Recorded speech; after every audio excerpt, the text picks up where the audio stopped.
This is a story of Irish people and I guess the mistakes they made when the times of mass immigration and having to move away from home, mainly because there wasn't enough here to feed families, or they hadn't enough money to feed themselves even. So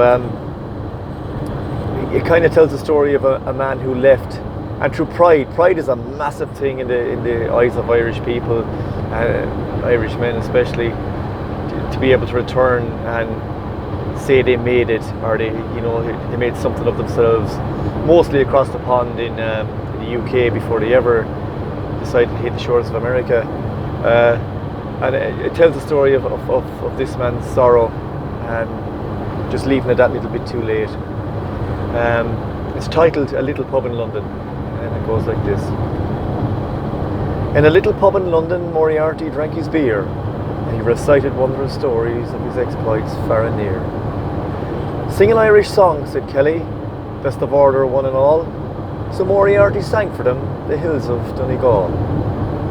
There was a cheering at the finish and a call encore, encore, encore. And Moriarty said, listen lads, I can't sing anymore. So Moriarty stood sad and silent, and he gazed into his beer. His eyes began to glisten, the starting of a tear. Are you going home for Christmas? The kindly barmaid said. Moriarty fixed his gaze on her, and he slowly shook his head. Sure, I haven't been to Ireland now for 20 years or more.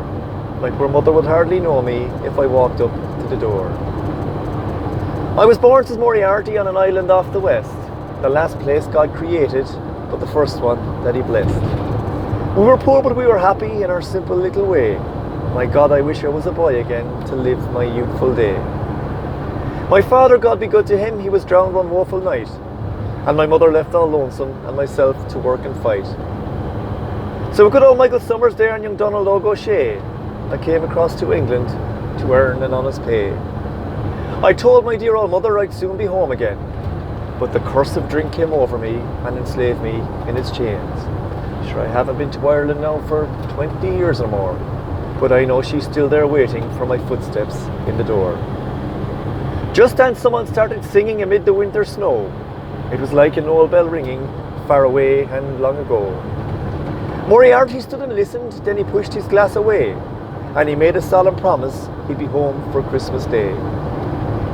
So he saved up every penny he could get into his hand, and coming up for Christmas, he sailed for Ireland. His heart was filled with gladness, he felt content at last, as that train rolled through the Midlands and it took him to the west. In the village of Kinsheela that night upon the shore, far across those deep blue waters, he saw his Irish home once more. The stars they shone so brightly they glistened like a dome on that little whitewashed cottage that was Moriarty's home.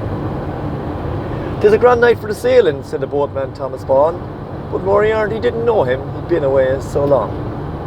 As they climbed into the bodgine, the boatman heard him say, thank God in heaven, I'll be home for Christmas Day." In a little room in London, in Moriarty's poor abode, on a table in the hallway, a message lay untold. And the message read, "Dear Danny, your poor mother has passed away. She'll be buried in Kinsheela after Mass on Christmas Day."